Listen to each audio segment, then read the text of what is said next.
Go ahead. Okay, great. Silence from the peanut gallery. Thank you. Okay. Welcome to Million Hour Workweek, where we learn the stories and work life of entrepreneurs so that if you are looking to start this type of business, you'll have a little insight into what it takes to start, run, and successfully profit off of a business like this. And for the community to learn a little bit more about the person behind the business.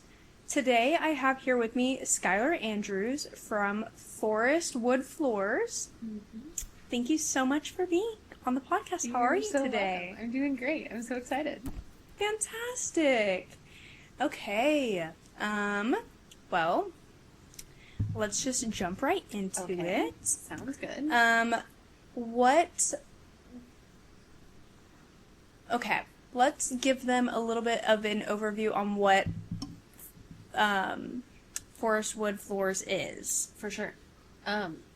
What camera should I look at while we're doing You can look at whatever you want. This one's yours, and then that one's the main one. Okay. And do you want me to look at you too? I mean, yeah, you can. Okay. Yeah. I feel like that's natural. Cross whatever you want to do. Okay, awesome. So we are a residential flooring company, and so we do hardwood flooring and then also tile installation, and we also sand and finish the hardwood floors. Tile gets into we do flooring, but we also do backsplashes and showers, and then we also do the other floor covering, really all the floor coverings that there are we do, but most of our work is hardwood flooring and tile. Nice.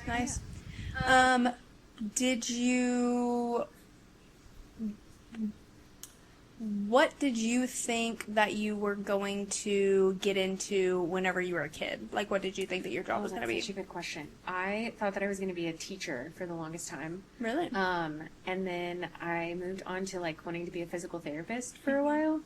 And then I think realizing that school wasn't really the path that I wanted. I didn't go to college right after high school. It just wasn't the move for me. I really liked working, and I liked doing different types of things every day, and so that's kind of how I got from that to here. Teaching, I would have had to do a lot more school, and school just wasn't really it for me. So. Yeah.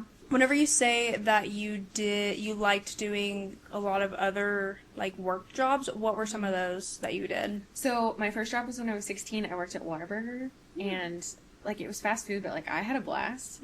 And I learned, they had me in the front, the dining area for a long time, but the back was where the fun was. And so I convinced them to let me learn how to do the drive-through window, and then eventually learned how to do everything that there was to do. And I just really liked knowing how to do all the things that there were, and being able to jump into different positions throughout the day and kind of mix up what I was doing. Yeah.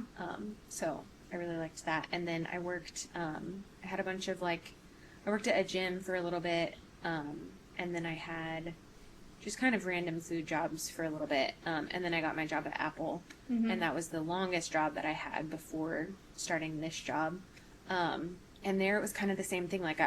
Once I kind of got comfortable with what I was doing, I always wanted to learn how to do other things. And so at Apple, I ended up working probably all of the positions, all of the areas of the store, because there was the sales side, and then the technical side, and then the back of house side, and then the business side. And so I ended up getting to do all of those things while I was there. And I don't know, I just always liked having variety and getting to hop around throughout the day. So that's kind of my background. Would you say that you came from an entrepreneurial family? Yes, because my dad started this business, and he worked regular jobs when I was growing up, but he also always had a tree service business on the side.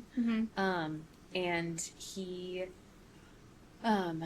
wanted from when he was, I don't remember, I feel I've always known that he wanted to own his own business, because that was something that he started talking about when I was pretty young. And the companies that he was working for, he didn't have the opportunity to buy in at them, and so he kind of kept bouncing around until he finally was you know what, I'm just going to go for it and start this business. He had a history in flooring, that was one of his jobs, and so starting this business, and then he went more into the tree business that he has as well, the tree service. And then he was kind of always teaching us things of just different ways to make money, different ways to work. I grew up like hauling brush for him on the tree jobs that he would do like on nights and weekends. He'd pay us in popsicles, Quick Trip, which is awesome. The kids now like make money, but we got popsicles, and it was great. It was great. Yeah, it was fantastic. So, but he also like I started a like a pretzel business when I was a kid. I wanted to raise money for some different things, and so I would make, and I don't know where I got this idea to make chocolate covered pretzels and sell them, but I would actually go to he worked in like a warehouse, like office kind of situation, and I would go and sell chocolate covered pretzels to like the guys that would come in. Which was, it was like a lot, it was a good lesson. Like it was a lot of work, but it was a cool way to like it was something I could always like pick up if I wanted to, or stop if I wanted. Like you have just so much control when it's something that you're starting. So that's cool. What would you say do you feel was the driving factor for you to do those things? Like that is such a good question. Entrepreneurial. For sure. I think my motivation at the time, like I was like 8 or 9 when I was doing that, and there was this like ministry that I found out about that like bought Bibles for kids. Like they would like buy them and like translate them or something. And I think they were like a few dollars like per one. And so I think that was the reason, is I was like, I wanted like support that and be able to like have the money to do that. And then I'm remembering now too that I was like always babysitting growing up. And I think I just I'm realizing it like as I'm thinking out loud. Having something that was like that I had ownership over was a big deal. Even like as a teenager babysitting, like I felt so just like empowered and almost important as like a 12-year-old for like an adult to call me and be like, hey, can you watch my kids? And to like be the person that could like solve that like need for them was really cool. And so I think those were motivating factors for me for sure. Wow. So well spoken too. So what would you say success looked like in your household growing up? That's such a good question. I think just working hard. Like that was my dad is a big like work kind of guy. He like works for fun, and that's just kind of how he's wired and how he's always been wired. And so working hard and like being able to like sign your name to your day at the end of the day was like a big thing that he wanted us to know. Like they like had us, I don't know that I have a lot of siblings, but I was like 16 and they were like, okay, you can drive, you have a car, you're getting a job. And so got a job immediately. Wasn't, of course, as a 16-year-old, wasn't like thrilled about that. But looking back, I'm like, no, that taught me so much. And like, I'm so grateful that he like made me do that. Because I see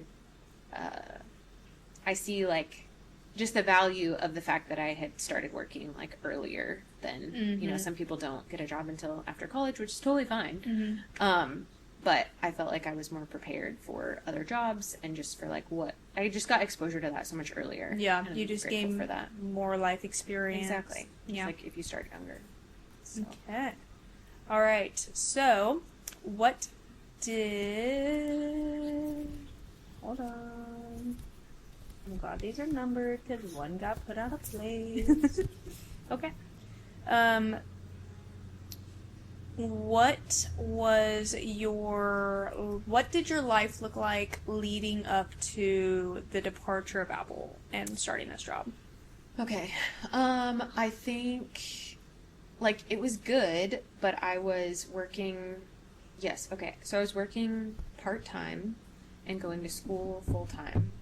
And, part-time, we had like just finished, I graduated in 2021. And so we were kind of still in the thick of like the post-COVID and post-COVID like ways that things were operating in like a retail store. And so that was a more challenging time. Like that was just a challenging time for any industry. Like that was a rough time. And then I was finishing school, and so I was trying to decide like do I keep going to school and go like pursue a different type of degree? Mm-hmm. My dad he started the business, he like went full in with the businesses in 2019, like right before COVID. Mm-hmm. And home building surprisingly like just kept going. Like Mm-hmm. it cost more to do everything, but like they didn't really, he was like, I can't tell that anything's happening Yeah. as far as like production goes. Mm-hmm. And so he was getting busy with both businesses. Mm-hmm. In like probably towards the end of 2020, beginning of 2021 is when we started, I think, to talk.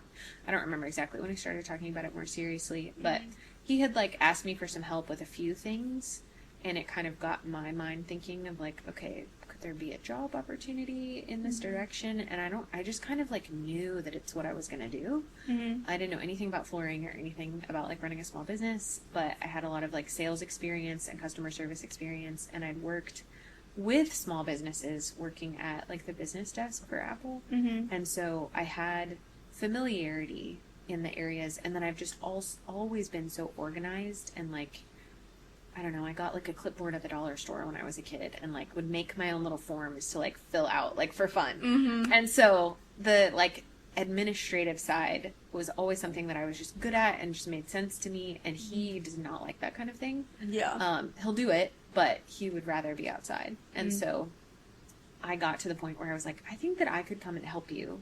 And like, if I came and did the stuff that you don't love doing, you can do more of what you love. I'll do some, like, what you don't like, I like. Mm-hmm. And so it just seemed like a really good fit. I just had to like decide to make the leap. Yeah. So. So after you did start, what was the hardest, like, what was something that was hard that you didn't even consider? Sure. I think that, like, the first thing that I realized was that, I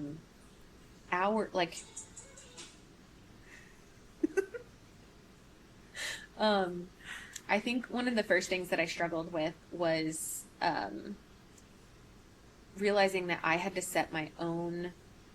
make my own decisions about when to be off work. Mm-hmm. Because there's like normal working hours, but I was like working on Saturdays, and working like into the night. I would get like client communications and different things. And so I felt like I was always working. Mm-hmm. And so it was great that like I had this freedom and I could do other things like while I was getting those phone calls like at night or on the weekends or whatever. But my dad checked in with me, I think it was like November or January. I started in August, and he was like, hey, how's it going? Like, what are you thinking? Like, are you enjoying it? And I was like, it's great. But like, the biggest adjustment is that I never feel like I'm off work. And he was like, oh, we should figure that out, because you definitely should feel like, he was immediately like, oh, no. That is not what I was trying to do. Yeah. Which I really appreciate. And so slowly but surely I started to implement like different kind of mental like times off for myself, and like didn't volunteer as many, like there's a lot that like now I work probably 3 Saturdays a year, just out of like pure necessity. But at the time I was so excited to have this job, and to like, it opened up this whole new world for me. And so the Saturdays, like I was excited to be working, but it was wearing me out. And so I was grateful that he asked that question, and that I could like tackle that quickly. And I have like filters on my phone that like after a certain time I don't get certain notifications. Or I started letting clients know like, hey, you have my personal phone number, but we operate during business hours. If you could please communicate during that time, like unless it's an emergency. So I started to kind of learn like what was that was the other thing. I knew nothing about this industry or how it worked. And so learning what is an emergency and what isn't. Because at the time any problem felt like an emergency. And there were so many things that I was like, wait, everything, like, that seemed horrible, but, like, everything's okay? We're all good? So that was another thing of just, like, getting a feel for how, because I'd only worked retail or, like, at gyms or food, and, like, an emergency at a food place is just so different. Yeah, it's like an inconvenience. Right. In construction, I'm like, no, this is, like, the world is ending. And my dad would be like, I mean, it's not great, but it's not that big a deal. And I'm like, oh, okay, cool. You're like, okay, perfect. So, had to get, like, the feel for that, for sure. Yeah. Let's see. What did you have to take like any type of pay cut or anything like that? I did Taking it? initially. Mm-hmm. I didn't have like a true, I kind of had a job description, but like it evolved so much over the time. And so it really was just like, hey, I mean, my dad was running the business by himself. There wasn't like, we subcontract all of our work. And so Yeah. but I knew what I was getting into. Mm-hmm. And so the pay cut was like, I was like, I know long term that this is gonna like even out Yeah. or even exceed. And so, and thankfully, like I was in a position where I could do that. Yeah. And it not like be the end of the world. Yeah. So it very quickly like Leveled out. leveled out, and then is in a in a much better spot. Well, plus just to like trade just to have freedom. Like Yes, no, that was worth it. And I was like, I know that this is going in a good direction, and we'll get there when we get there. And if I need to make adjustments, I can make adjustments. And so, it was worth doing 1,000%. Yeah. I don't even remember like it being that. I'm sure it was challenging, but like at this point, I don't really remember. Yeah, you're like nothing stood out, so it wasn't dire. Right. It was okay. Yeah. It was okay. Did you have anyone that doubted you doing this move? I did, but I didn't know until after. Really? My grandpa actually was like, "Man, Skyler, just wasn't sure," which I thought was so funny that he would like tell me that. But I think it's a risk to like get involved in a small business. You just don't. It's not the same security as like working for a big company. Yeah. There's so much more freedom. There's all these other benefits, and I totally understand some people just like don't have the stomach for it, and that's totally fine. Yeah. Because there are things that I'm like, man, it would be nice to like this or that about like a different kind of company. And so I think he was the only person that like told me that he just like wasn't too sure. But I was in a conversation where I was telling him like how well it was going and how happy I was, and he was like, "I'm so happy for you. I just wasn't sure." Yeah. I was like, that's so. He's like, that's so real, because it's like such. Yeah, you don't know. Yeah. Until you get into it, like how it's gonna go. That's what's true. Gonna happen. Okay. If you could, or what scared you the most about starting? Oh man, that's such a good question. I think it was just like making the decision, and making the change. Sometimes I'm afraid to like make the wrong decision, and it seemed like such a big one. And so like, even though I knew that like it's what I wanted to do, and it was like I was so sure about it until I started listening to like the fear and the doubt that was coming about it, and was like, man, I don't know. What if like, I don't know that I was that concerned about the pay cut, but like it was a factor. And then I had worked at Apple for almost 5 years, and it was the longest place I'd ever worked, and it was kind of all I knew. Like I learned so much there, and I grew so much there. Like I started when I was 19. It was my first like real job, and so even though like I was ready to leave, I think it was more like just the change. Like my entire life changed, and at first I wasn't really sure like how to deal with that, even though it was a positive change, because my schedule, like retail, as you know, is like so all consuming. Yes. Physically, you're on your feet all day, and then you're talking to person after person after person after person, and if there's issues and if there's things, and then just being inside all day, like I would come home and have nothing left for anything else in my life, and so like obviously that's not sustainable, and I knew that, and I was ready to go, but I also like that's what I knew, and so just making a change and then just like making the decision, I think were the harder things. And then it was like, and my dad and I talked about this very openly, but like working together, like as with a family, but, like there's more risk in just like things not working well in your relationship with your, like if it doesn't work well with your family and it's not going to work well with work, like the intertwining of that was a bit of a risk as well for both of us. Like, hey, we want to keep our relationship, but we also have a job to like that whole. But we're also now going to have a working We're going to have a job. Like, yeah. How do you? And so he was asking people for advice that he knew that like we're in that same boat. And someone told him, because he was like, "How do you separate it?" And the guy was like, "You don't." Yeah. There's just not a way to. Yeah. And so we have figured that out really well over the years, which has been great to like continue to have good communication on, just to have good communication on both sides, and be able to like, and sometimes we'll say like, hey, I'm calling you as your daughter right now, or hey, I'm calling you as like, this is a work related thing. We'll kind of give each other like a disclaimer. And I think that helps a lot. Well, good. Yeah. That seems like a healthy way to keep both relationships in good standing. You just have to like acknowledge the things and talk about them. And just work through it. Yeah. So. Okay. What was your experience doing your first like event or first floor?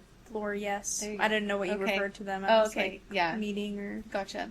Or like estimate? Yes, you mean? Your first estimate. What was that like? Where did I go? So I shadowed my dad for a while. Like I would have a day off, and so I would just ride with him for the day. And so I don't know that I remember the first floor that I went to with him, but I do remember the first one I went by myself, because he had like semi-trained me, but I don't even know. I'm trying to think now if we had been to one together or not. But there was a day I had like started to get involved, and there was a day that he had something like his back like gave out, and so he was like, I have an estimate to give and I cannot go, but you could probably go. And I knew nothing. Like I took so many notes. I need to look back and see if I still have all the notes that I took of like, because there's so much that you need to like it's not just like measure the floor. It's like, are there baseboards? Do you need to pull them off? Are there any doors to cut? What kind of floor is it? And I knew nothing. But he was like, yeah, just figure it out. And I don't even know that he told the client that like it was my first one. Oh, good. I'm not sure. I just like, I'm going to this house. Sweetest people. And I just went, and I don't know if I had a tape measure, or if, I can't remember if he gave me one or not. It didn't occur to me to measure. He must have given me one. Because I put my laser on the floor and took a picture of it so that we could find out the measurement of like the width of the board, which is not out. I was like, I'm sure I had a tape measure and could have measured it that way. Or maybe I didn't, and that was the best that I could do. But he was like, well, we're going to need like the actual measurement for the board, for the width. But now I have learned that a lot of them you can eyeball based off of the picture, and so I'm pretty sure he knew which one it was just looking at the picture. He's trying to give you a hard time. Yeah, he's like, so that's not how we're going to be able to do that and move forward. But so I was probably there forever, just making sure that I got like every single detail that I could possibly think of. Yeah, you're like, don't mind me, I'm actually going to look at every room in the house. I'm going to get all the details. Yeah. And then people, they were so nice, because people find out that you're like the daughter of like the business owner, and for some reason like they're like, oh my gosh, this is the best thing ever, you're like the best, for just like immediately out of the gate with no questions. They're just like, oh, that's so sweet. So she was really, really nice. Well, good. What is the craziest event that you've had so far? Oh man, there's so many. I'm trying to think of a good one.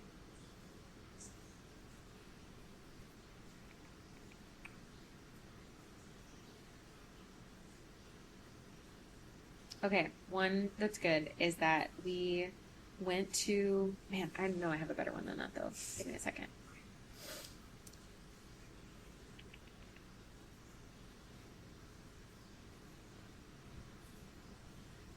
Okay, so we were at this project that we did.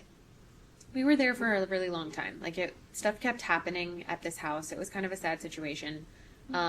And so just if there were like anything that could happen to the house or to the floor, like was happening, and it wasn't like we weren't doing anything to our own work, but like just things kept going on. And so, one of the craziest phone calls that I've ever got, I don't know if it was a phone call or a text, but the communication that I received that was pretty crazy was, hey Skyler, so the floor caught on fire. Oh. I was like, oh, okay. That's fun. So I'm picturing like an entire room like in flames. Thankfully that was not the case. It was like one contained spot.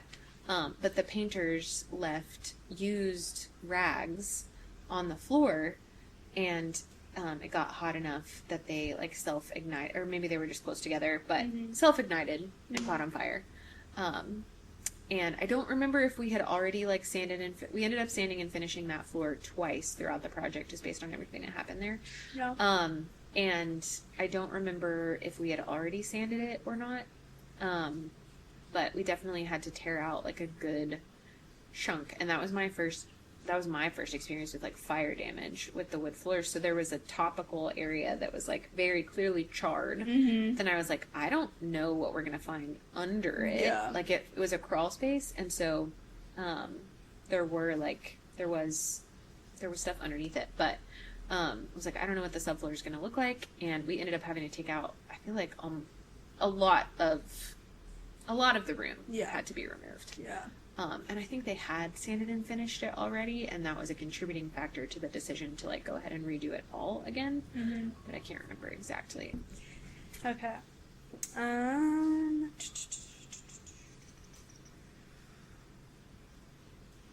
If you could go back, would you have done everything the same in the same process starting this job? That's such a good question. A lot of it, yes. Like now that I'm here.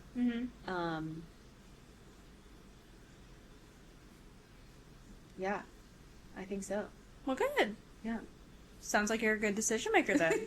Thank you. Okay. What did... I know we already kind of already covered it, but what did your day to weekish schedule look like when you were starting? So it was like pretty early in the, like I would get to my parents' house because I would ride with my dad for the day when I first started because I didn't know how to do anything by myself. And so I would get to his house like between probably 8 and 9 in the morning. And then we would go like there were a lot of days where like we'd get back to his house at like 2 or 3, and I was like, oh wow, this is crazy. But like the day's already over at this time. But like there's a lot that you can do within those hours, and then kind of I didn't have more to do as I was learning, but like he was probably still answering phone calls and like still doing stuff. But like let's check on all the jobs happened kind of within those hours, and then there were days that it would be longer. But it was during the week, and then typically if I was doing something on a Saturday, it was almost more of like, hey, there's an emergency, or hey, there's an emergency. The different types of things. I don't remember exactly. I mean, it's been long enough that I don't remember all the things that I was doing on those days. So here and there, I think, like Saturdays, but then during, like, it's Monday through Friday, morning to like afternoon or evening. Yeah. So. Was there anything that you kind of came across or saw starting out that changed your perspective on your dad from seeing him from a business point of view? Sure. Yeah. I didn't know very much about what he did before I started like writing with him. And so I knew that he started his business, and I just didn't really have a concept for like how big of a deal that was at the time when he did it. And so getting to actually see it, and what I did see was how happy he was, because he worked these other jobs, and they just weren't like, they were a good fit until they weren't for the most part. But he stuck it out in some situations just because, I'm the oldest of 8 kids, like there's a million people to feed. And so the big shift that I did see was like, okay, now my dad's like really, really happy. He's having a great time. He loves his job. And like, that's such an awesome thing to see. But the logistics of like what it takes to actually run the day-to-day operations of the business, I had absolutely no idea. Yeah. And so that was cool to like, I realized like, wow, this is like, you like did a whole thing. Like, this is really cool. It's like a real deal. Right. Like, yeah, like you really did this. But I had no concept of that before. Yeah. So. How many hours would you, because you didn't start whenever he started it. Right. So how many hours was he working that you could see whenever he started? I don't know. Oh, okay. I don't know. Just like a lot? I don't even know if it was a lot, because like he was doing it on the side with his day job for a while. And so those days were long days. Like he would go to his day job and then probably have to be answering the phone like throughout the day, and then he would go check on floors like at the end of the day. Yeah. So that's a really long day. But his actual, I didn't live at home when he was doing it, so I don't know like what those days look like, but a lot of it was like getting things going. And so it was going to meet people and hey, I don't have any clients, so like let's go find clients and doing that kind of thing. Go knock on some doors. Yeah. Yeah. So he was doing a lot of that stuff, and I honestly don't know like how much. I'll have to ask him that because I'm curious now. Yeah. But okay, so what did you feel at all, and if you did, what was it? Did you feel like you were sacrificing anything during that starting time? Oh, that's a good question. I was really sacrificing a lot of my comfort. Like I knew what I was doing at my previous job, and I had gotten like different positions or promotions within that, like within Apple, where like one day you know exactly what you're doing and then you get a promotion or a different position and you're like starting from square one again, and like that's kind of disorienting. So I'd already experienced that. But to experience it in a like completely different industry, to go from like I worked at Apple for such a long time, like I knew how to do everything there and I knew what I was doing every day, and like there's a lot of just confidence that comes from that. And so going into something where like I don't know anything and everybody around me really knows what they're doing, was definitely uncomfortable. But that has obviously gotten better like over time. Yeah. But I think that was a big like I don't have the same job confidence that I used to have, and that's a really nice thing to have. Yeah. So, no, it is for sure. Feels great when you're like not when you know what you're doing. Yes. In the beginning, during those times, did you feel like you were making progress quickly, or did you feel like you were getting stuck? Oh, that's such a good question. I am pretty hard on myself, and so I probably thought I was doing worse than I was. And I had no idea. Like I'm almost 5 years in, and there's still things that I don't know, and still things that I'm learning. And at this point, I'm pretty okay with that. Like, there's just always going to be more to know. And I think what has helped with that is that the people around me are also all still learning. Yeah. I don't know that I've met anybody that, even if they've been doing things for a really long time, we're all still learning. Yeah. And so that has been really helpful and freeing to know that, like, everyone's in that boat of we're all like, yes, put in the effort and the time to learn and master what you're doing and what you're talking about, but at the same time there's going to be new situations even for people who have been doing this forever. And so I think that was really really helpful. That, and just like with growing up, you just realize that no one really knows what we're doing. Right. There's no guidebook to anything. No, like, I think I used to think that, like, you would get to a certain point of adulthood and you would just, like, have it all figured out. It would just come to you. You'd unlock that hasn't the rest. happened yet. Yes. And from what I talk to other adults that are older than me, I'm like, no, you don't, like, that. That was an illusion. Yeah. Like, that's not real. A lie. Yeah. It's a lie. Yeah. Nobody's walking around like, oh, yeah, I know everything about everything. Like, no, you're just doing your best. Yeah. Absolutely. Okay. What was the hardest part of what has been your hardest part so far since you're 5 years in? Okay, that's a really good question. Excuse me. You're okay. There's several things. So I'll try to think of like the best one to share.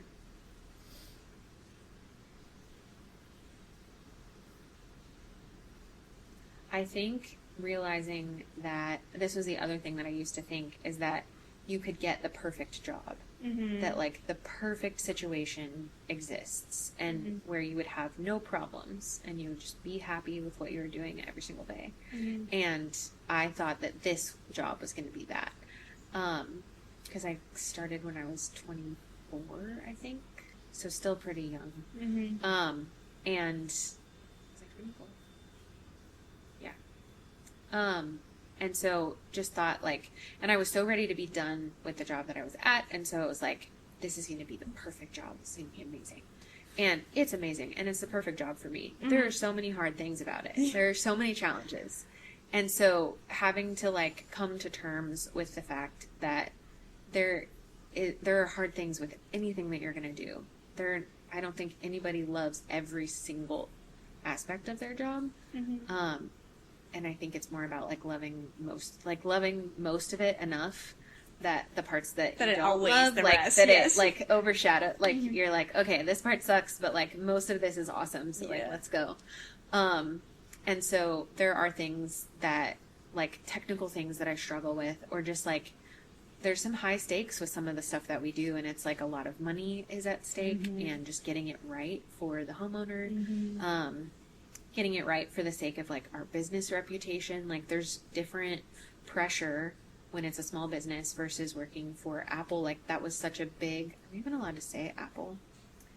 I think so. Okay. I asked. Okay. As long as we're not like talking badly about it. Okay. And we're not employed anymore. Okay. So I think we're. Okay. And so I think that like just working for a huge corporation, like the stakes are just lower, generally. I felt like they were lower. Yeah. If I made a mistake or if I didn't know something or something went There's wrong. just a bigger margin. Yes. For error. For a $1 trillion company. Yes. Yeah. Compared to like a mom and pop situation. Exactly.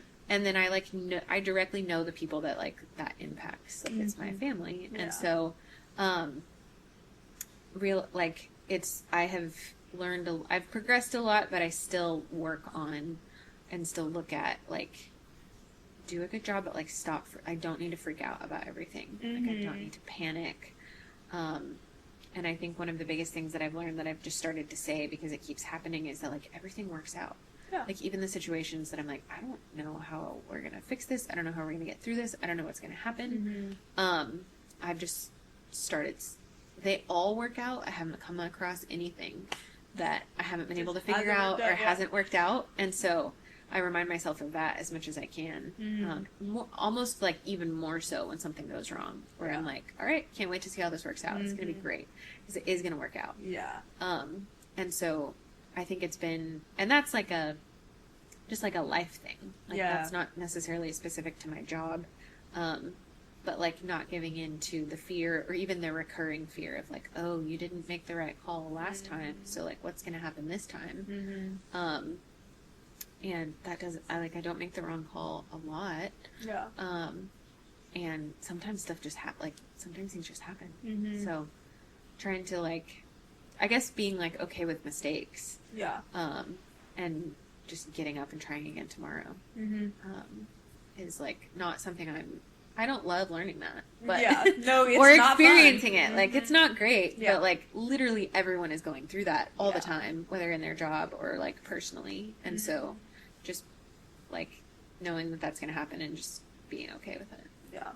Everyone that cares about their own success is their own personal worst critic. For sure. Trust. Yeah. Because I have said some very mean things to myself. So I definitely understand what that's like. Yeah. Okay. Did you ever feel burned out? Yes. For sure.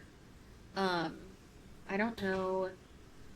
I'll try to think if I have like specific examples, but one time that I kind of noticed. You need to do something? No. Okay. No, I'm good. One time that I noticed that I was getting frustrated with my clients, like way more than I should be. And I wasn't always like expressing that or showing that, but sometimes I was, and not in like a really aggressive way, but more in like a passive aggressive way. And I was like, okay, I keep like missing it with people and the people that we're serving. And like, I've got to do something about that. And not let myself get to the point where I'm like these are people that are trusting me with their they picked my business, like our business, to do this work. And so obviously like I need to treat everyone well, but like especially like I need to have that in my mind that like this person chose us and this is such a big deal. And I just was getting really, really frustrated. And I was telling one of my friends about it. She also has a small business. I need to introduce you to her too. But absolutely. She has a small business, and I think I was telling her just some of my struggles. I was like, I don't know. Like, I don't want to be struggling with this. Like, I want to be kind to people, but I'm just so frustrated, and I'm so, I think I was just tired and I didn't have the right perspective on helping people. Like when you're serving people, because yes, we're making money, but like we're a service industry, and so you're pouring a lot out, and that's a good thing to do. But if you're not thinking about that right, then you might not be treating people or yourself correctly in those situations. And so she suggested a book called Unreasonable Hospitality. And it's by this like chef guy who, or I don't know that he was actually a chef, but he owned restaurants, and he took his restaurant from like, he was on like the 50 best restaurants list, and he was the 50th, and he tells the story of how they went from 50 to 1, and then he gives like his backstory of like how he did everything he did. I think you would like it. But I listened to it while I would drive, and it was he just talked about hospitality versus service, and like what the difference was, and like how to care for people. And then he also acknowledged, which I really, really appreciated, he acknowledged the things about serving that are hard. And he had so much empathy for like, yes, when someone says that this is, when someone says that something is something that it's not, or hold on. He just acknowledged the frustrations of like, specifically if you have no, I'm not going to say that either. Sorry. No, you're okay, girl. You find your thing. So he just acknowledged like, yes, it's hard when someone says something is one way and it's not that way, but like they're the customer and like they're not necessarily always right, but does it matter if they're right, was like one of his like points. Do you need to correct everything all the time? Or can you just like let people be? Can you serve them and not be so rigid, and can you have fun? And so he kind of introduced these ways of fun into their business that I started to do some of those things of just like bringing a client like some donuts because they said something the day before about wanting donuts or something like that, and just like almost making a game, but it coming from a genuine place of like, how can I connect with you and like have a good time and get to know you? Like you're trusting me with something big in your house. That's a big deal. And so, how can I just connect with you best? And I had learned that at Apple, because they have all these metrics that you're supposed to hit and all these things that you need to talk to someone about in your interaction. And I would like freak out about that. And my husband, he was my boyfriend at the time, but my husband now was like, Skyler, just connect with the person. Like, just focus on the person, and like all of that other stuff will come. And I was like, no, it doesn't. It's not going to come. You're wrong. You're incorrect. I hate to tell you. You're not right. But we have all these things we have to get, and if I don't talk about them, I'm going to fail. And he's like, just try it. And so I started to like focus on the person more, and then I got all the metrics. Yeah. And so I've been able to like, I've done that with this, and I'm just having so much more fun. Just like focusing on the connection. The problems are going to be there. The things are going to happen. The frustrating moments are going to be there. But if I can keep my eye on the fact that, like, I'm here to serve you, you're a valuable human, and, like, how can we connect? Like, I literally made like, one of my clients that we just finished recently, she, like, wants to keep in touch and, like, get coffee sometimes. And, like, keep things good. And I was like, that's amazing. That's so awesome. And that was we're going to keep in touch. Oh, for sure. Yes, for sure. Yes, absolutely. Absolutely. Well, good. I do probably need to read that book. I would have an issue with but doesn't matter. Right. That's a hard one. Well, and what I liked about it is that he was so, you read like a book where you're trying to like improve yourself, like a self-improvement or something like that type of book. Yeah. I feel like a lot of them, well, not that I don't read any of them, but I don't like things that like, okay, I did that and now I feel like I have all this extra work that I have to do based on what I read. I didn't do anything different. I don't feel like I did anything differently. He just had me thinking differently. And so then my actions reflected like how I was thinking. Yeah. Which was like such a nice and like easy way to make an adjustment. I didn't feel like it was like work to make the changes that I needed to make. Yeah. Which was great. Yeah. So that's good. Also, if you ever want me to answer something differently, just tell me. No, girl. These are your answers. I know, but like if you're like, that's too long, try again. Oh, no. Just tell me. Yeah. Well, They're supposed to be long. It's supposed to be. I figure I give you more information than less. Yeah. Okay. No, that's what we're going for. And then it helps me also be able to go deeper into the questions if I need to. Oh, that's good.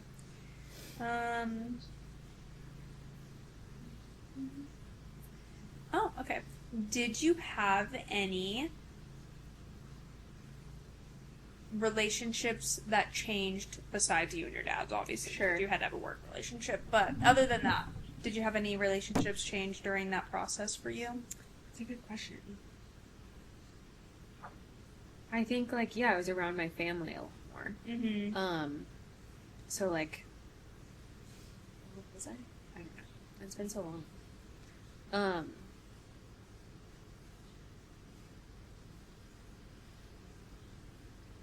I was around my family a lot more. Because I would go, we don't have, like, an office space. We just work out of either our homes or out of our trucks, or we're just, like, out on the road all day. And so, the meeting spot has been, like, my parents' house. And so I just ended up seeing my siblings a lot more. Yeah. And seeing my mom more.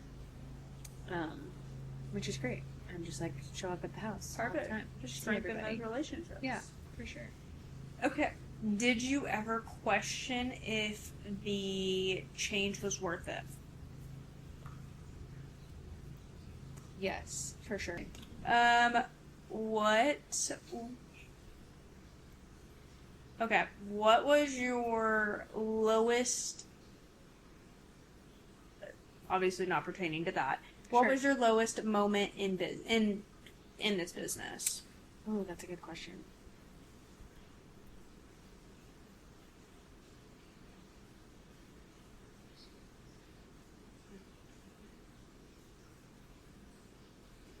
I don't know that I can, like, point to a specific moment, but I know that there's been, like, seasons and kind of phases of growth that I've had in some of the more challenging areas of the job. Mm-hmm. And so I used to really and I've kind of talked about this already, but, like, any mistakes or, like, missteps, or if, like, a client was upset with us, even if it wasn't something that we directly caused to happen, that would affect me so much. Mm-hmm. And I think I'm trying to think of, like, how I've gotten over that, but I think I've just gotten more comfortable with myself and just more confident in general. Mm-hmm. And I just take things seriously, but I don't go to, like, as many extremes as I used to with things. And so it's easier for me now to have a situation like that going on and it not, like, ruin my life. Mm-hmm.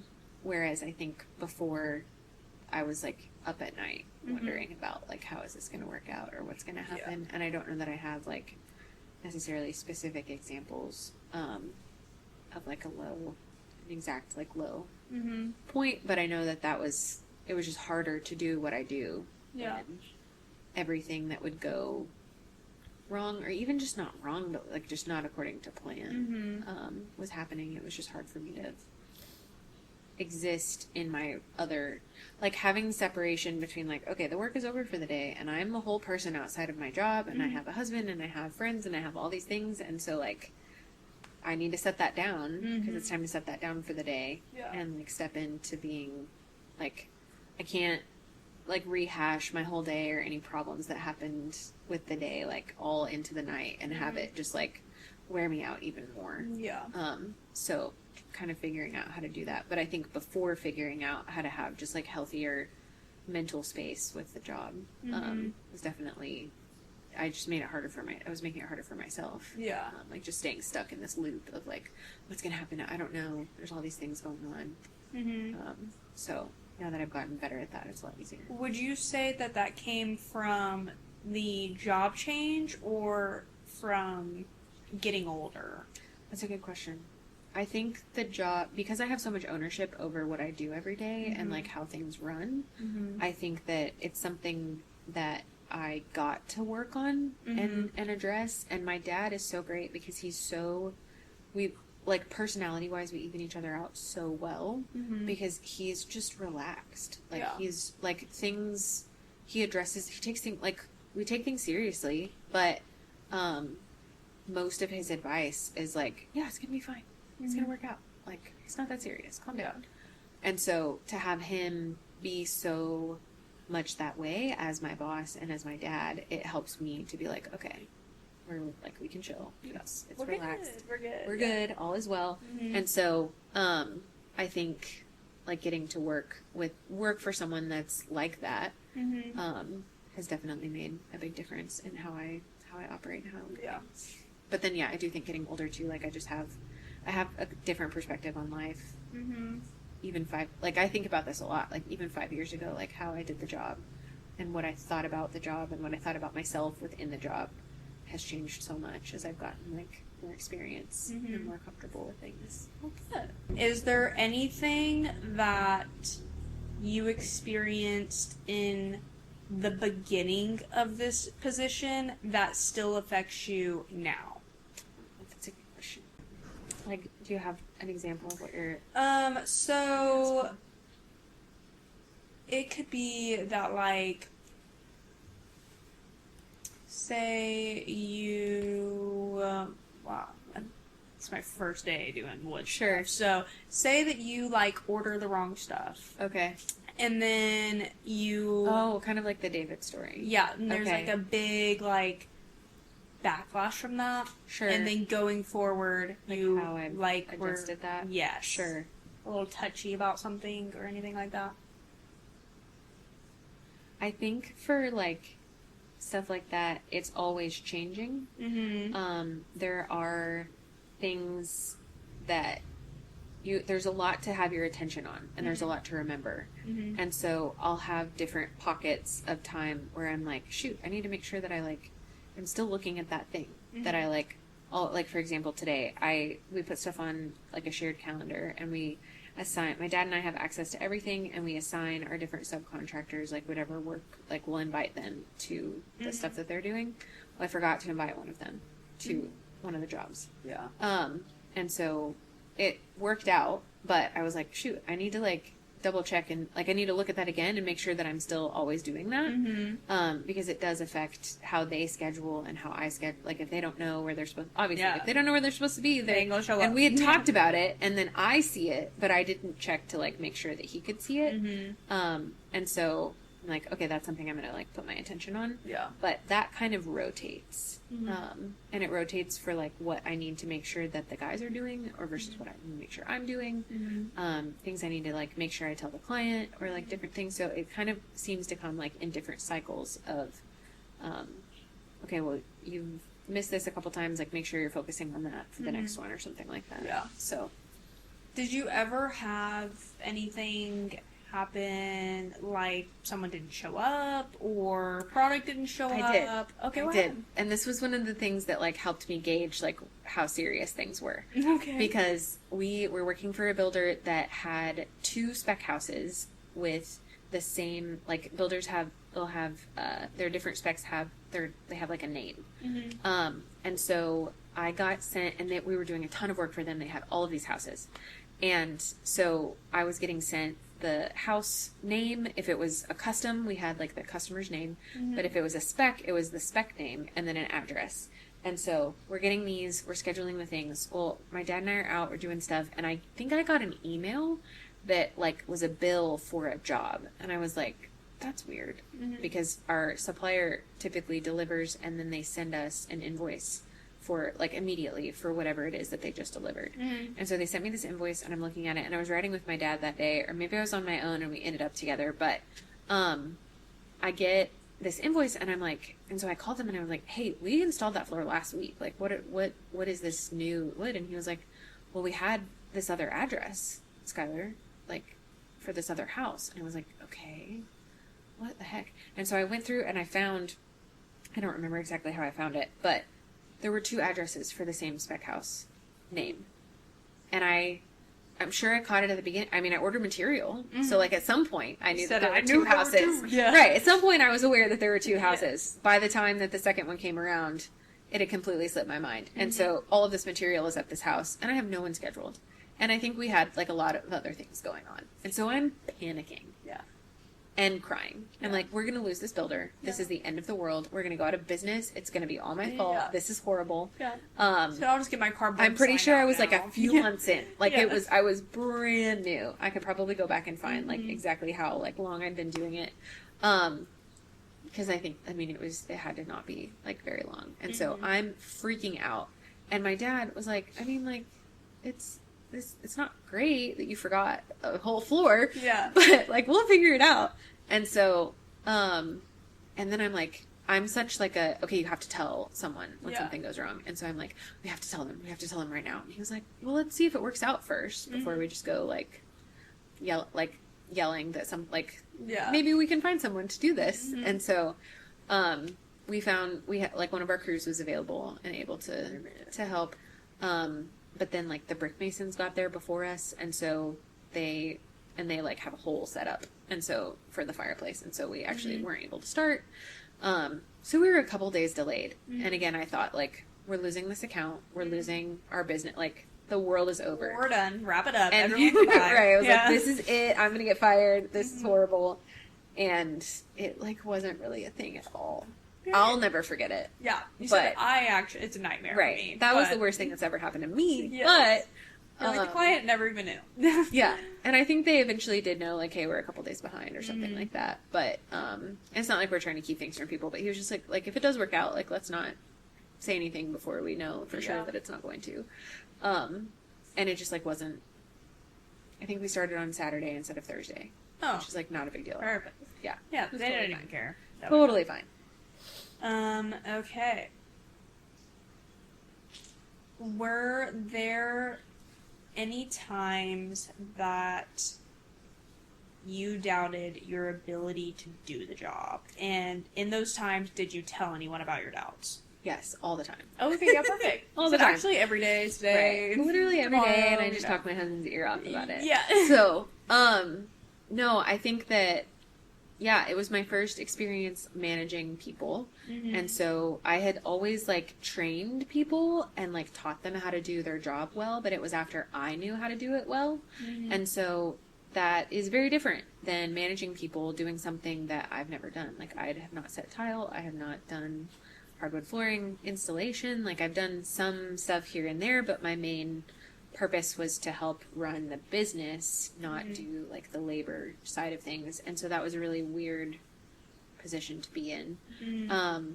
And figuring out how to give feedback in that way of like, confidently, I've never done what you're doing, but I know you didn't do it right, and so I need you to fix it. Or just different and like there's a lot of good feedback to give too, but trying to do that. And then I think also there's a lot of technical things with wood flooring. The temperature and the humidity in the room, like in the home or in the room that you're in, like has to be within a certain range to be ready to sand. And then the moisture content of the wood and the plywood need to be within a certain range of each other before you're ready to sand or before you're ready. Like there's all of these things to check. And that can get on top of me if I'm not careful to be like, okay, the world is not going to end. Let's just check it out. Let's see what happens. Like, it's all going to be okay. And so I literally recently asked my dad, I was like, is there like a class that I can take? Or like, is there something I can do to like make this part of my job easier? And he was like, you could teach that class, Skyler. Like, you know what you're doing. Like, you're just doubting yourself. And so, I talked to him, and then my husband is also really awesome. And so, as you know, but, he is really awesome, and he has a ton of management experience and a ton of like growing businesses or departments or different things like that experiences. And so really everything that I have come to him with of like, what do I do? Oh my gosh. He has experience in those areas, which is really awesome. Because he can either tell me like how he handled something, or, one time I was about this same, like the moisture content or some of the different things, it just like doesn't click with my brain. And so like how it is supposed to work. And so, I was telling him about it. I was so upset, and I think it was over that, but he like pulled out, there's a manual for like, from the National Wood Flooring Association. There's like a governing body for wood flooring stuff, and it's this huge thick book, and I was like so upset trying to figure out like what, this was a couple years ago. But he like pulled out the book and started reading it himself so that he could like see if he could understand it so that he could teach it to me. And I was like, that is like, I took a picture of him and was like, this is the most precious thing ever. So he like doesn't do the job. I know, it was so sweet. So he doesn't do the job, but he will like go with me to like pick up wood or like do different, like he's just, he helps me. He's always like, I'm gonna help you as much as I can. And that is like such a big deal. Yeah, it's really, really sweet. That's nice if someone's supportive like that to like actually be like, I will learn it to try to teach it to you. We'll get in there with you. Yeah, that's support. It's a big deal. Yeah. And then my dad is great about like, I kind of weigh, I've had to learn, because it's different like being a woman in some of the situations that I'm in. If I'm going somewhere like, I don't want to say that. What am I trying to say? Yeah, that's not the part that I want to say. So the I've evolved in weighing like, when do I just need to take care of this, or when do I actually need my dad and need the backup of the business owner in different situations that come up. And so I think at first, of course, I was like, okay, I need you for everything. You have to come help me with all the things. And over time, and probably more slowly than I should have, but maybe not. I don't know what he thinks about this, but would try to just take care of things myself. And like, okay, there's a conflict, but I know how to solve it. I know I know what to do. And so I'll take care of it. Or let's talk about it, but like, I'll go to the appointment to figure out what's going on. And then there are times, so just knowing when to call and when not to, but like any time that I need him, he's like, yep, I will rearrange my schedule. I will be at.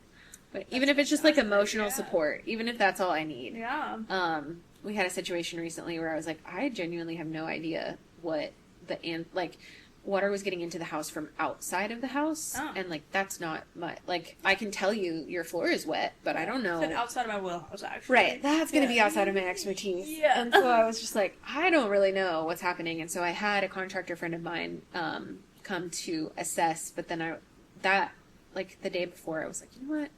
I want to bring my dad. So I was like, hey, can you come also and just like see, sometimes I just need him to see what I'm seeing. And he's like always so willing to do that, which is really sweet. You're like, I need you to validate with your eyes. Yes, that I we're just need you to seeing be here. And what's funny is that, so growing up, I would need help with my math homework, and time again, and I would always want like him to just like sit with me.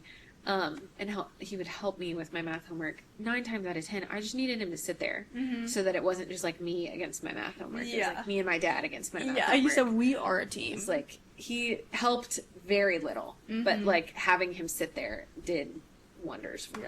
So it's somewhat like that sometimes where I'm just like, I just need some backup. Yeah. And he's always willing to give it. More support, you know? Yeah. Okay. When would you say things started to change for you pertaining to how comfortable you were in your position? That's a really good question. I think I'm the most well, I mean, I think this is probably obvious. I've been the most comfortable for probably the last year-ish. And there's been varying degrees of increased, like, comfort. I think it took longer than I thought it was going to at the beginning, though. And I don't remember exactly when I was like, okay, like, I've got more of it. But I think that it was a year or maybe more than a year before I really started to, like, and I don't remember exactly. But I think it took longer than other jobs because it wasn't just a different position in the same business. It was like an entirely different world. And so it took a little bit more time. And then I had to also I had to acknowledge the areas, and we kind of talked about this, where I was being harder on myself than what was reality. Like, no, you are good at this. You just don't think you are, so you need to think better. But I would say in the last year, especially after reading that or listening to that book and just kind of changing how I think about what I do and how I help people, I'm like the happiest I've ever been. Good. So, Good. Okay. Let's see. What were some things, well, I don't really like the way that I'm going to phrase that. What were things that you were doing before you started this job that you had to stop to be able to do this job? That's a good question.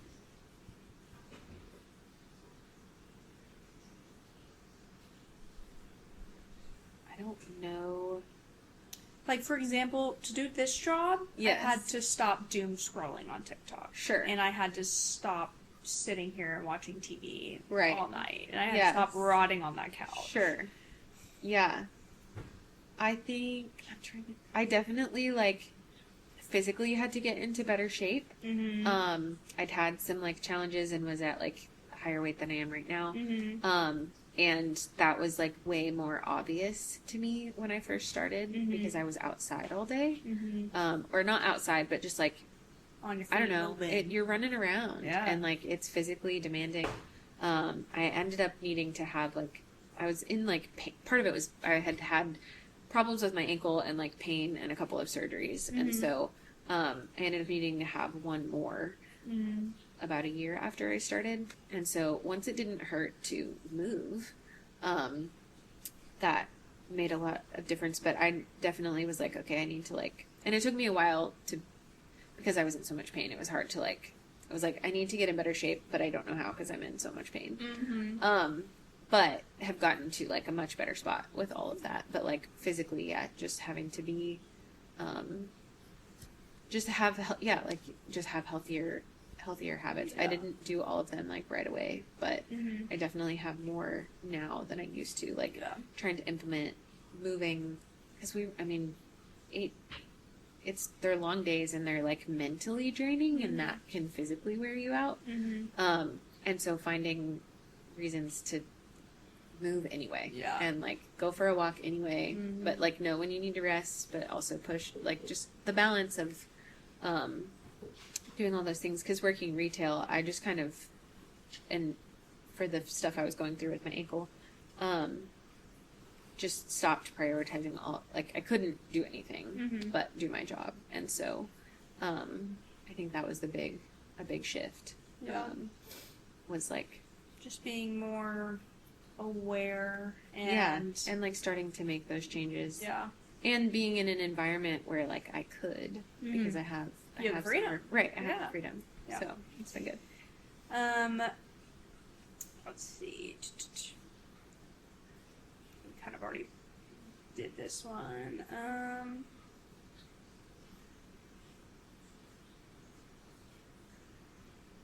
So, would you say that everything that you had to implement whenever you first started, was it more of a mindset shift or a strategy shift? Ooh, that's a good question. I think it's been a lot of both. Yeah. How so? I think at first it was more, I don't know that it was more strategy, but I did like, and this was working for him, so it's not a bad thing, and a lot of people do this, but my dad was running everything off of like paper and memory and like all of his scheduling. And so I had coming from Apple, I was like, well, I can,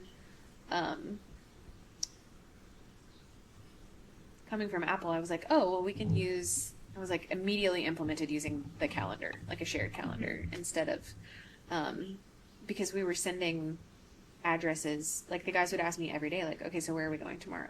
Mm-hmm. And I was like, this is crazy. This is Yeah. so much of my time is sending addresses and gate codes, and here's what time we're going to start and all of these things. And Yeah. so, So I'm a coordinator right now. right. And so I'm such a like systems person that I was like, there's just got to be a better way to do this that just takes up less of our time. And so the shared calendar was like such an easy fix Yeah. for that, because we can put the address in there, and then we can put the gate codes like in the notes, and any like special instructions I put in the notes. And so I just had to like train the guys to actually use that and look at it, Yeah. which did take some time because it was a big shift Mm-hmm. from how things had been done. But now they use that for like, we have subcontractors, so they get their own work too, but like one of them uses it for his own stuff as Oh. well. Like his entire, like his whole thing is run off of that now too, just like Good. ours is. And Yeah. so it's just so much easier to see what you have. Like I was doing it for myself at first because I was like, this is how I visualize like where we're supposed to be. And then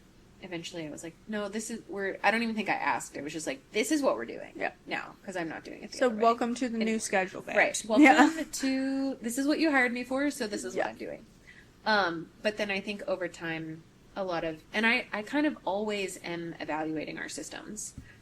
We'll have times where things kind of slow down, and so that's always kind of something that I go to is, okay, what could we shift that would have made that really busy season run more smoothly? Like, what did we keep knocking our heads into?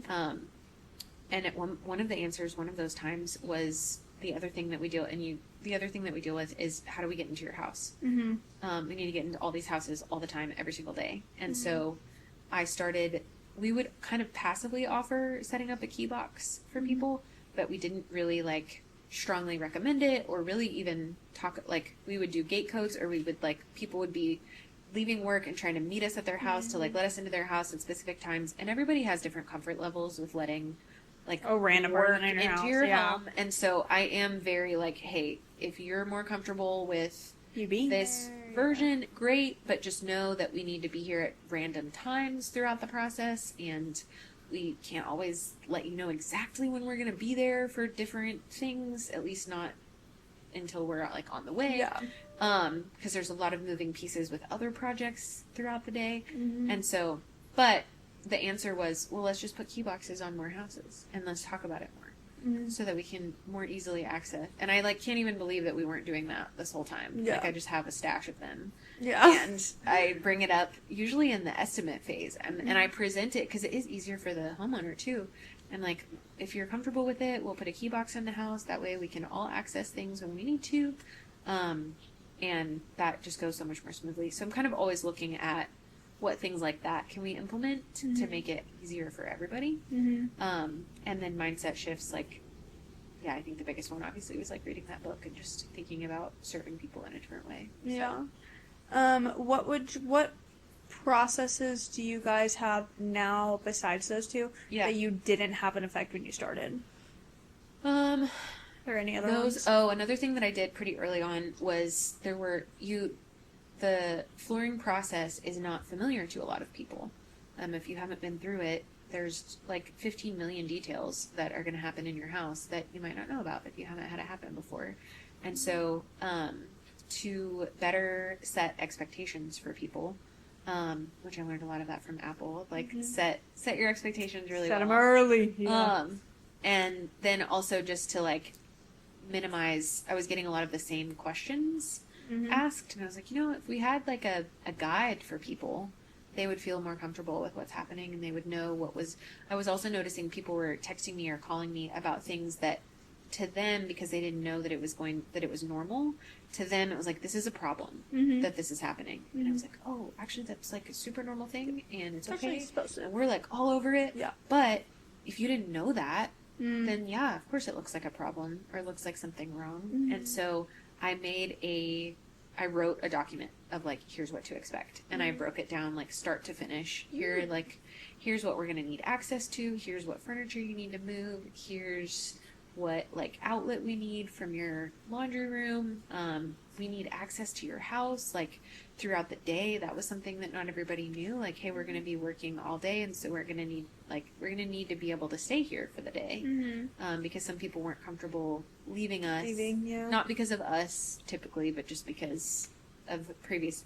I mean, I don't know for sure, but a lot of people have bad experiences with contractors, so like totally get it. But at the same time, we need to be able to have like a full day of work for everybody. And so I attached that document, and I still do, to our estimates so that people know, like, and I talk about it when I go and give them, like when I go and measure their floor and talk to them for the first time, I bring it up a lot of times, like, hey, I'm going to attach this document so you can read it and see, like, here's what, I'm going to go over a lot of things today. We're going to talk about it in person, but there's going to be something written as well for you to reference. And I do think it's helping people understand like what to expect a lot better. Because I wouldn't know the first thing to expect when getting new there's floors. so many things. As you can see, I never got it. There's so many things to think about. And then I also did recently like text shortcuts for common questions. We have one of the biggest questions that I was getting asked was, when can I be back on my floor? When can I get back on my floor? When can my furniture come back on my floor? When can my fridge get moved back in? When, and that's a super... When can the dogs touch Right. it? Everybody wants to, and like super fair. You don't want to, you spent all this money to get this beautiful like luxury product and you don't want to ruin it. And so I made a like keyboard shortcut of here's a guideline. And even within that guideline, because there's like different hour and day like increments for different things.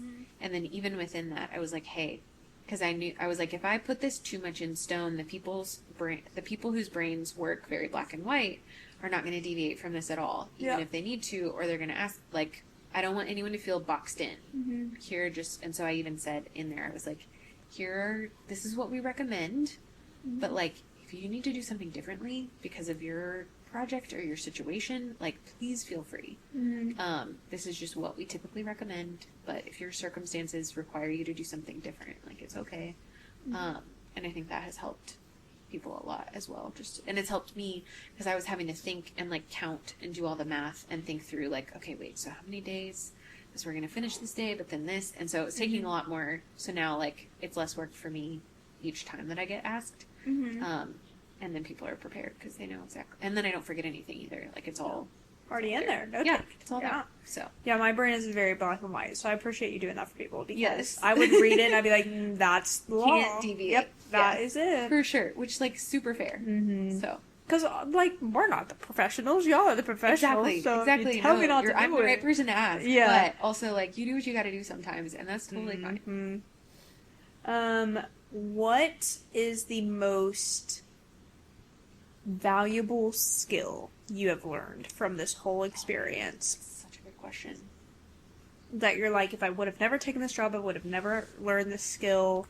This is going to benefit me for life. What would you say it would be?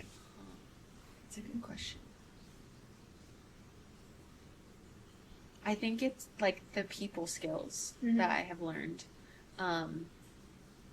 Because like I said, like my previous experience was more like I always had somebody else, and I still have my dad to call, but I always had somebody else to, like, if someone wants to talk to the manager, like I could call the manager. And then I was out. And so I wasn't learning how to push through those conflicts and those like tough moments with people. A lot of the, like, sometimes you get to stay in it and they don't ask for a manager, but I think learning how to, and I probably could have learned this other places, but like I'm glad that I've learned it in the way that I have here and like with my dad.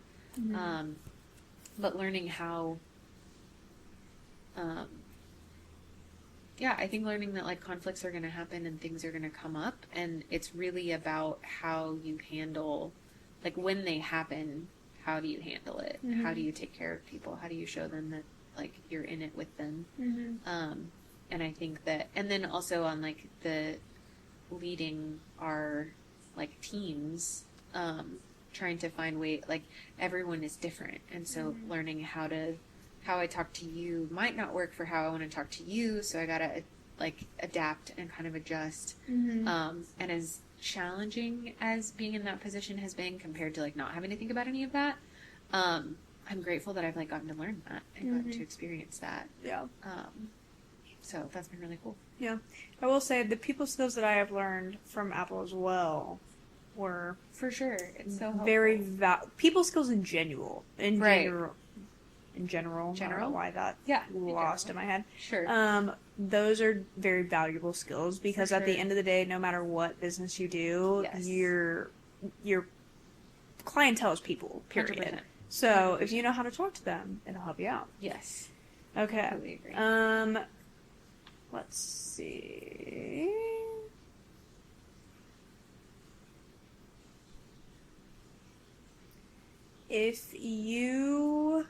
Where do you think that you would be today if you didn't take this position? That's so crazy. The other thing I was considering before I took this job was going to TU they have an energy management program. And I don't know how, I think I like kind of stumbled across it and thought like that's obviously like a profitable field to get into. TU is a great school. And so I could do that. And I don't know if I would have, like, I don't know if I would have liked it or stuck it out. But that was like the other thing I was considering doing. But I would have had, part of the reason that I decided not to do it was that I thought that I was going to get more scholarships or like financial aid, more scholarships. I thought it was going to cost way less than like once I actually went through all the steps to find out like, oh no, this is going to be like, I don't remember if it was, I thought it was going to be like 20 or less than 20,000, like when it was all said and done. And I think it was like 30 or 40. And I just like could not wrap my head around that number at the time. And was like, I don't know, man. And so if I had like continued with that, then I would have, like, that's the job I would probably have. And you'd be stuck. I would be stuck. And like, not that that's a bad, like, if that's the right fit for someone, like, that's awesome. It just wasn't. And I knew, like, it was hard to make that call as well. But I was like, no, this is, like, if I do this, I just knew, like, it was going to open up different things for me. And it actually, like, it already has. I got my real estate license within the last year. It was my dad's idea. He brought it to me a couple years ago, and I was like, absolutely not. Yeah. Absolutely. So keep it stepping, man. No, I ain't being sir, a real that estate sounds agent. horrible. Yeah. Because at the time I was still learning so much, and I was still like not feeling amazing about where I was with my flooring job, and so I was like, I absolutely do not have the bandwidth for that. Yeah. Also, the only thing I know about realtors is that they're always on the clock. Yeah. And I'm already struggling with that. Yeah. I do not want to do that in this other. And I knew the test was really hard. Like it's like, I've heard it's like the scariest test in the world. Obviously not more than like other, like the test to become a lawyer is probably way harder, LSAT. or the like to become a nurse or a doctor for sure. But in the realm of things that I would do, I was like, no, that's going to be really hard. Yeah. And then slowly but surely, it just like, I just was like, my like heart completely changed on it. And I was like, no, I like really, really want to do that. Like that sounds perfect. And so far it's been so perfect and so awesome. And the test was not scary. Yeah. There were 3 of them actually. Oh, they were fun. Like that's it was crazy. so 3 tests. because you have to like take like a course completion test, and then you have to take like a state and a national test for like getting your license. But you have to complete the first. It was just all the things. That's crazy. And then there's still one more. Like I have to take a post license class and then another test. But anyway, Don't you have to take like one test to become a cop? You have to take 55 tests to become a real estate agent. But like, there's so much to know. Yeah. But I never would have done that if I hadn't been in the industry already. And so I was just looking for ways to like do other things and make income in different ways and just give myself more options. Yeah. And it is like the perfect, like I'm having a blast. It's the Good. perfect fit. And I never would have considered it if I wasn't already like right next to it in terms of what I was doing. I think we all kind of forget that that's the point. We're all supposed to be having a blast. Yes. And learning. Yes. And a lot of us aren't having a blast. But that's the point. We're Yes. supposed to be. For sure. Yeah. Well, and my like perspective on starting something new, because I had already done it, I was like, I'm not as worried about the fact that I don't know everything yet this time around. Yeah. Partially because I do know so much about houses already. I'm familiar with how they're built and what goes on, and just the different, like I've been in construction for the past almost 5 years. And so I do have more knowledge than I had like coming into flooring from working retail.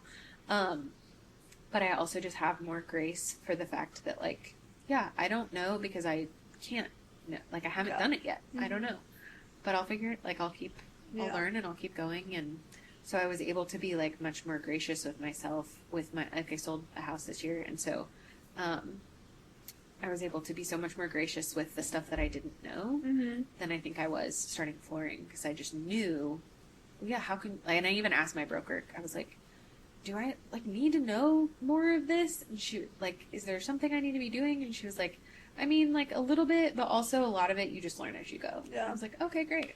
Yeah. I'll just learn as I go then. figure it out. That's what I'm picking up from this Yeah. whole life thing. You just Sure. really learn as you go, And no that's matter how the category. right. Yeah. That's how I like to learn. And so Mm-hmm. because I can now be like more understanding of like that's normal. I can't be an expert in something that I haven't done Yeah.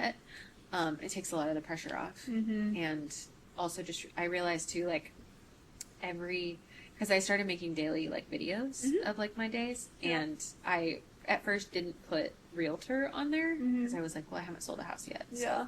I'm not really a realtor. Oh. And then I was like, wait, no, Mhm. I have a license. Yes. I am a realtor. I I'm feel you. going to sell a house. I know that exact This is gonna feeling, happen. girl. Yes. And so I like corrected that and was like, no, I'm adding it, and it's part of like how I market Mhm. myself. yeah. But part of my realization was that literally every single realtor that starts hasn't sold. Like Yeah. everyone starts with no houses sold, Mhm. and then you sell a house, and Yeah. then you sell more, and then you keep going. And so I was glad that I like caught that and was like, no, this like I am real. This is what I do. Because the imposter syndrome will get you down. Yes. It'll get you so quick. Yes. Mhm. Yeah. It's like no. This like I'm ready. Yeah. Let's go. So Yeah. Yeah, I understand what you mean. Sure. That's like I just have started trying to focus on becoming a beginner. Just begin Yes. something. yes, Just make it exist. It can be perfect for later sure, on. 100%. Yeah. And 100%. so, as you can see, we're trying Right on the beginning. You're doing a thing. Yes. And that's such a big deal. And what I've found too is that the people who have also been in that position are going to cheer you on. Mm-hmm. The people that haven't might, but they also might not because they Yeah. might not understand. But anybody else, I mean, like, my dad finds out that someone is like thinking about starting a business or thinking about quitting like their regular job, and he's like, do it, just do it. Oh my gosh, it's so awesome, it's so amazing. And like, obviously there are hard things, but Yeah. he's such like he cheers people on so much because he saw what it did for him. Mm-hmm. And I think I've definitely become that way too. I'm like, yeah, just go for it, just Yeah. do it. And like, I was joining him, so it's a little bit different than just going out on my own. But I think, I don't know, everybody that understands what that's like is like totally for you Mm-hmm. and is going to do anything they can do to help you. Yeah. Which is really cool. Well, I think it also comes down to everything in this life is hard. Anything worth having is Yes, hard. 100%. So you get to pick your hard. You Yeah. either get to go to Yeah. the job that you hate every day that's hard, Sure. or you get to go try to do something on your Yeah. own that's hard. Right. So every day you get to Sure. wake up and pick. Yeah. Yeah. Well, and even if it ends up being like a failure, like not that I think anything is going to be a failure, but Yeah. like even in the situations that you fail, Mm-hmm. you still try. Like Yeah. you tried. You were still And that's- successful in you- the beginning. You went out to do something, Mhm. and like I think there's so much to be like that's better than not Yeah. trying. Well, because all life is experience. You're supposed to be experiencing life. 100%. If you experience the exact same thing every day, babes, what are you experiencing? A Right. loop. Like, For come sure, on. it just keeps Yeah. going. Yeah, Okay. that's good. What is your biggest responsibility at this stage in your position? Oh, that's a good question. I would say just the overall like the projects. Mhm. There are a lot at this stage of like how my dad and I kind of have structured things at this point where he doesn't go to the house that I'm going to be at. Mm-hmm. And so from start to finish, like I'm the person that knows what's happening at these Mhm. houses. And so just making sure that everything goes the way that it should. Mm-hmm. And then I think with that is like the reputation of our company is Mhm. like on, not just on me, Mhm. but it's, and not that it's just about the reputation, but like we want a good name. We want to be known for like doing things the right way, Mhm. taking care of people, Mhm. and being true to what we say, and for people to be able to trust us. Yeah. And so just doing that every day. Mm-hmm.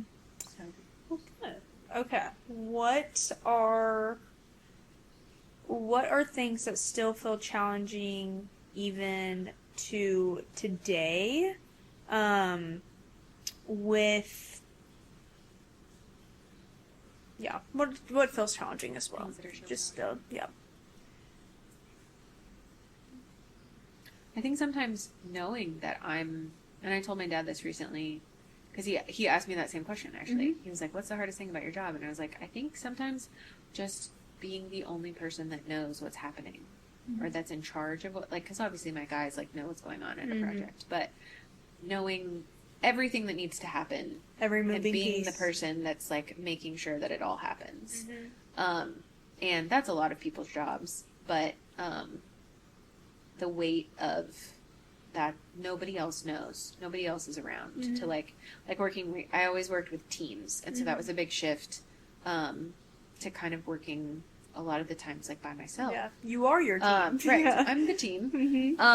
And so obviously I have wonderful people around me. Like our subcontractors are amazing, and the people that we work for are amazing. And so I'm not just like out here on my own, but I'm not running to JJ to ask him like, hey, what am I supposed to do with this repair? Like that's we're not like putting 7 minds on like a tough situation in the same way. And so and then just like run it like in a store, everybody knows what's happening because you're all there and you're all looking at it. And so to have a lot of projects where like I'm the person. Yeah, you're the puppeteer right, of it's me. the whole thing. And so am I like equipped and capable and do that well? Yes. But does it also sometimes just feel a little heavy?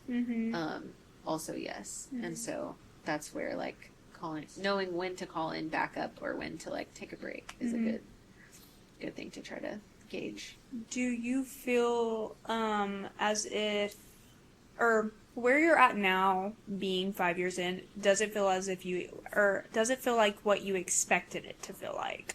Yes, and I was thinking about that, like, yes and no. I was thinking about that the other day because I was so sure that it was going to be a good thing and that it was going to work out. And it was great and then, like, really, really hard. And then now I feel like I'm living in the part that, like, I just knew it was going to be like this. And I had no idea how great that was going to be. But I knew, like, no, this is going to give me, like, the freedom and the quality of life and the options that I want. And it took a while to see that to like the full extent that I'm getting to see it now. But I, especially like stepping into adding like real estate, I'm like, no, I think I'm like living in the thing that I like knew was going to happen 5 years ago, but I also didn't know it was going to be this great at the same time. So that's really cool. I bet that I'm is super cool. thankful. Yeah. That it like because a lot of people do not get to experience that feeling. I'm very, very thankful for that. Okay. What do you wish you knew before you started? Oh man. I think management, again, like going back to I didn't know anything about what it actually took to like manage people. And so knowing that a lot of management is I physically didn't do the thing that needs to be fixed, but I am the person that's getting talked to about it. And I am the person responsible for making sure that it gets fixed. And so being able to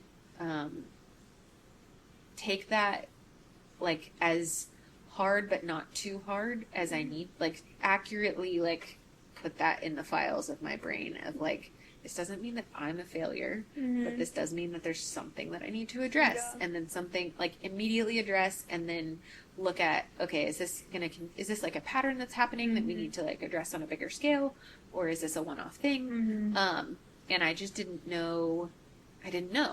Because I hadn't done any type of management work. But that's one thing that I think about that, like, man. And I even told my husband, because he's done a lot of management stuff, I was like, you didn't tell me. You could have told me this. Right, you didn't tell me that I was going to be responsible for other people's stuff. And, like, what that was going to be like. Yes. And it's, like, every manager experiences that. Like, it's a totally normal thing, and I'm a lot more comfortable with it now. But at first, I was like, okay, what? This is crazy. So, hold on. I didn't do that. But, like... said, actually, that sounds like a personal problem. I am responsible for it, and yes, we're going to fix it, and it doesn't mean... Like, having to, like, separate that in my head was hard for me at first. So, it's gotten easier to be like, okay, decipher. Let's tackle it. Let's figure it out. Well, good. Yeah. Okay. What is the biggest mistake that you see other people that are well, if you can answer this. Sure. What is the biggest mistake that you see other entrepreneurs making? That's such a good question. In your opinion?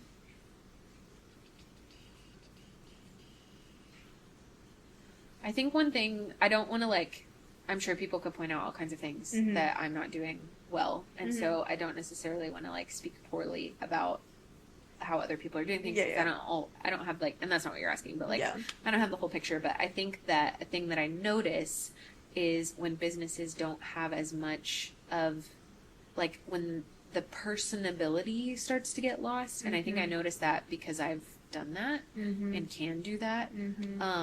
And so something that we kind of come back to a lot is just, hey, this is us, and we're like a family business, and like that's kind of what getting. Let me rethink that. So I think losing the personability, and it's obviously fine. Like we have things that we have automated, but that's what I get frustrated with dealing with if I call and it's like a robot or something. Same. I'm like, oh, this is such a bummer. Screaming at it, pressing all the buttons. That's a necessity for some people. I totally get it. But the businesses that I enjoy working with the most are the ones that keep their just sense of like them being personable towards their customers and their clients. And representing themselves in a way that's really personable. I think that like really sticks out, and I think a lot of people with how much is automated and how much is here's the system and here's the process, people like crave that type of connection from the business, and so I think that's a big deal to like keep and hold, and we talk about that. Just wanting to make sure we don't ever lose that. We're just remembering that there is a relationship that needs to be like, cultivated through both ways. For sure. It's not all, like, yes, we're doing a job, but at the end of the day, like, we're all humans on the earth. Like, there's some more depth to it doesn't always have to be just transactional. Right. Sometimes, and not in a casual way about, like, the quality of work that we do, but sometimes my dad will be like, it's just floors, Skyler. Like, it's just the floor. It's not that their whole house isn't on fire. Right. But just, like, to put into perspective of, especially when things are challenging, like, okay, this is a floor, and somebody, like, in the grand scheme of everything that happens in the world, it's helpful to have that perspective and not to use it as an excuse to like not do a good job. That's not what I'm trying to do at all, but just to have the perspective of like the gravity of the situation can be helpful. What is something that you believed early on that turned out to be wrong? That's a good question. I think that one of the things that comes to mind is, and we've already kind of talked about it, but the like always being. Can you ask the question again? Yes. Sorry. What's something you believed early on that turned out to be wrong? Okay, so for example, I thought early on that like this type of work and being in a small business, that the norm for everyone was that we were always at work, and that was always you're just always on the clock, and there's no shift. Like you're just. Everyone can access you at all times. And I think I also thought that what we were doing was important enough, and it is important, but that it was important enough that we needed to not take breaks. And that, like, if someone is texting me at 9 p.m., then, like, I need to respond. Like, this is very important. And there are some 9 p.m. texts that I'm going to respond to, depending on the situation. But most things are not an emergency or require like, I don't have to give every ounce of me for every hour of the day to this job. I'm going to give it the best that I can during the time that I'm working. But like I have a whole life to live, and my job is a big part of that, but it's not the only part of that. And my dad is very much because he worked. Like, this also opened up a whole new world for him when he started this business. And just, like, the time that he was able to have and the freedom that he was able to have. And, yes, there's more responsibility that comes with that. But I think, based on his previous experiences and then what he was experiencing working in this job, he has extended that type of mindset to me of, like, no, we didn't get into this to be, like, tied down more. Like, we got into this to build something and to make something awesome, but to also like have a different kind of like quality of life than we had before. And so I'm grateful that I was wrong about how much I was going to have to like be on the clock or be thinking about things. I recently started I have, like, a lot of times I clock out before 5, and I don't, like, clock in and out, but, like, I finish before Mentally clock out, yes. like, all right, we're done, I'm Uh-huh. out. But then I'll get a phone call. Like, I'm done at 4:15 Mhm. or 4, or even 5, and I'll get a phone call, and I'm like, huh. But that's a totally reasonable time for someone to call me. Yeah. And anybody, for any reason. Mhm. I thought I was done for the day, and now I'm not. And so that's the frustration. It's Yeah. not necessarily at then. And so, Yeah. recently, I'm like, okay, I'm physically clocked out. I'm done with my work for the day, but I'm going to mentally stay on call Mhm. until about 6, because that would be a totally reasonable time for people to need things from me. Mhm. And then I just, like, sometimes I'll leave my phone in the other room Mhm. for a while. That's a really good idea. Have a break from it. It can Yeah. be in the kitchen while I'm doing other things. Yeah. I'll check on it later. Me and you, we're gonna break, babes. Everybody's gonna be Yeah, okay. you're gonna hang out in the room. I'm gonna And I hear go do that, something. and I hear that advice from other people that are like in different, or I guess one person stands out of like a remodeler that I heard. It's like, yeah, just like see how long you can go. Like, see if you can do a whole day without your phone. Like, is everything gonna survive? Is everything gonna be okay? And like, yeah, it does. So, learning how to have like detachments and take breaks has been great for that. So glad it wasn't how I thought. Okay.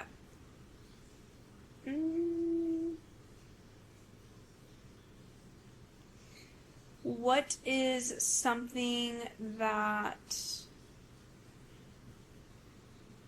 separates people, in your opinion, what is something that separates people who succeed from people who quit?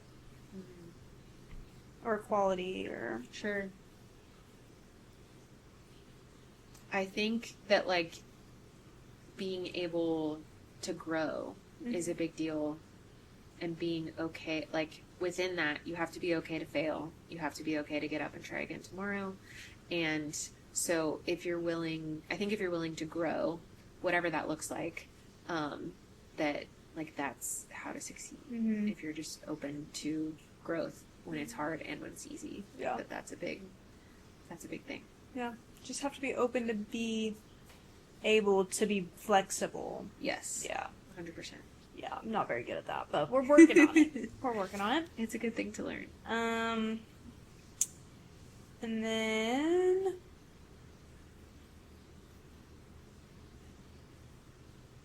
what is the most underrated part of success? I think we just finished a project for a couple that we ended up doing like kind of a light remodel for their house, and I think it just like felt so great too. And there were some hiccup, like anytime you're doing remodeling or like anytime you're removing something that's been in a house for a long time, you don't really know what you're gonna find. Yeah. And so I learned to start those with like, hey, we may uncover something that leads us in a different direction. We have to do we have to address, and like that just may happen. So there were some things like that, but it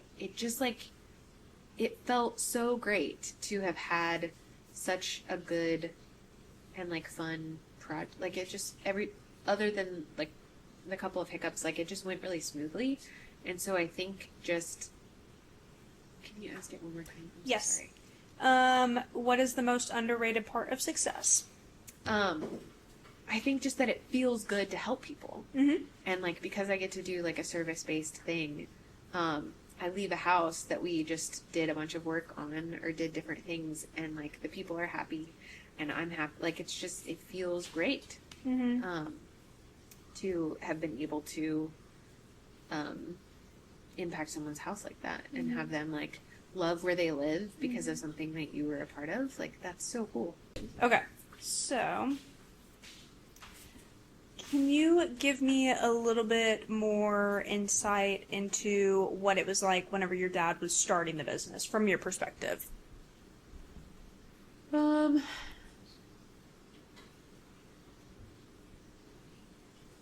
Yes. So he, I don't know if I knew that much ahead of time that he was going to quit his job. Mm-hmm. But I do remember that he drove like a company truck, And so there was a brief time that he just like didn't have a vehicle because he had to like turn his work truck back in, and then he needed to like find a truck and then like buy a truck. Yeah. And he wanted to pay cash, and he found one like outside. I don't think it was like there was something that was going on. Like someone had to go out of town, or he had to. There was like a little bit where he didn't have a vehicle, which I was like, man, that's like real inconvenient. Okay. Yeah. But like you're just doing it, even though you're not going to have a vehicle. Yeah. Like you're just going to go out and do this, and that's just so awesome. And then he like got it wrapped and was just like doing his thing. Yeah. And again, like I wasn't around as much at the time, and so I don't know like day to day like what that looked like for him. But starting like when I started and just seeing how much he had to like think about and decide and coordinate, like there's a lot of mental things that go into running a business that I just had no idea about. Yeah.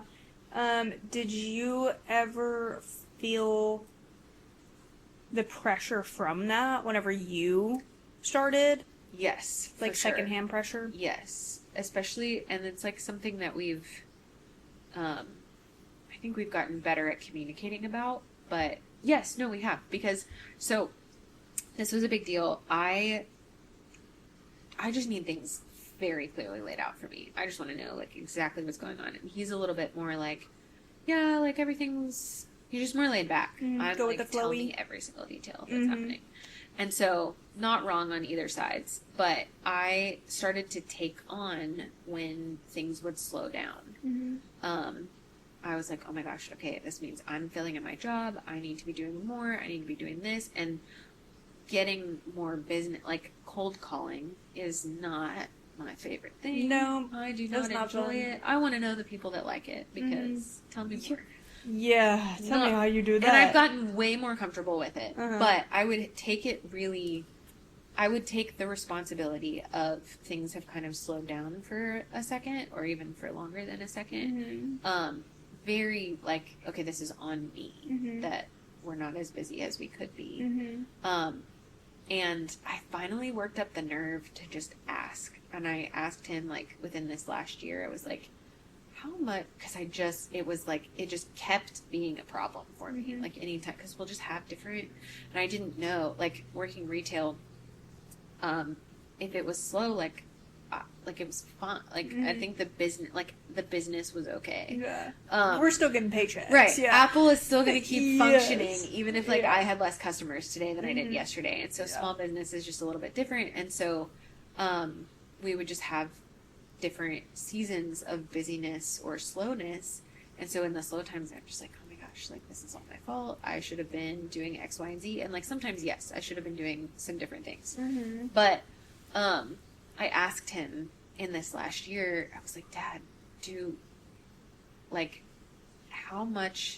what percentage of us slowing down do you see as like being on my shoulders? And he was like, oh, 0. And I'm pretty sure I started crying right there. Yeah. Because I was like, whoa. You're like, man, I've been carrying this company. Yeah. I have had that, like, on my back, not even, like, knowing. Yeah. And it's just something that I, like, took on. Just, like, and subconsciously. then have just been, like, walking around thinking that, like, the success of our business is on my shoulders. And so, to find out that, like, nope, it is not. Sorry, I'm crying about it. No, you're but, okay. like, I'm the same way. I get that way. like, this, oh my gosh. Yeah.